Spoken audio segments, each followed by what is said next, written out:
नमस्ते, मी Sunita Gadiwadar new ब्लॉगमध्ये स्वागत आहे. आज रात्रीचं जेवण मी बनवत आहे. कढी आणि गवारच्या भाजी, बाजरीचं भाकर, नाचणीचं भाकर, भात वगैरे. त्यासाठी सगळ्यात पहिला प्रतीक्षा आल्यानंतर तिला चहा वगैरे दिली. चहासोबत खायला दिली तिला नाश्ता. मी सुद्धा तिच्यासोबतच चहा घेतली. ती शिवश्रीला सांभाळते. तोपर्यंत म्हटलं पटपट स्वयंपाक आवरून घ्यावा. कारण शिवश्री मला काहीच सुधरून देत नाही. ती खूपच म्हणजे असं हट्टी आहे, जिद्दी आहे. म्हणजे तिला खूप म्हणजे राग येते. नाही त्यामुळं मी कुठलंच काम नाही करायचं, तिच्या समोरच बसायचं, असं तिचं जिद्द असते. आता सुद्धा ती झोपली. म्हटलं चला व्हिडिओ सगळं अपलोड करून घ्यावं, मगच राहिलेलं काम करावं. अजून माझं काम भरपूर आहे आज. आज शुक्रवार असल्याने वेळ लागलं, पूजा वगैरे होतं मला. त्यासाठी मी अजून आता कपडे सुकवायचं आहे, भांडे घासायचे. इथं सगळं शिवश्रीने खाल्लेलं सगळं राडा करून ठेवले, ते सगळं उचलायचंय.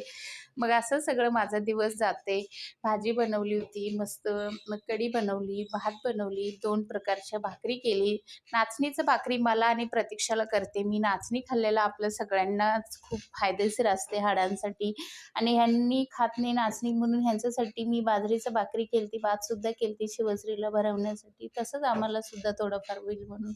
तर आज सकाळचं माझं प्रतीक्षाला आणि यांच्यासाठी मी डब्याला बनवले होते भरलेलं वांगं. त्यासाठी मी वाटण वगैरे छान बनवून घेतली होती. डब्याला चपातीसुद्धा केली. नाश्त्यासाठी मी आज भाकरीचं हे चुरा बनवणार आहे. रात्रीचं भाकरी राहिलं होतं, तर म्हटलं कशाला फेकून द्यायचं, तेच नाश्ता होऊन जातं. आणि तसंही हे भाकरीचं चांगलं पौष्टिकच असतं, शिळं असो किंवा काय असू दे.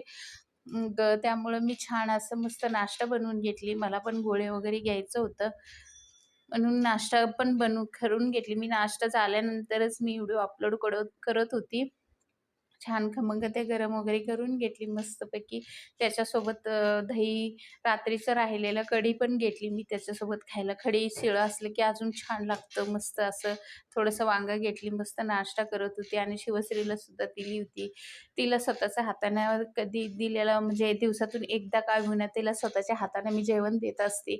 तसंही ती स्वतःच्याच हातानं खायला पसंत करते. माझ्या हातून नकोच म्हणते ती. तिला जे बी असू दे स्वतःच खाती म्हणती. तर असं माझं दिवस जात असते. शिवश्रीमुळं कधी दिवस उगवतो, कधी रात्र होतं हेच समजत नाही मला. तिच्यामध्ये इतकं मग्न झाले की काय दिसतच नाही मला.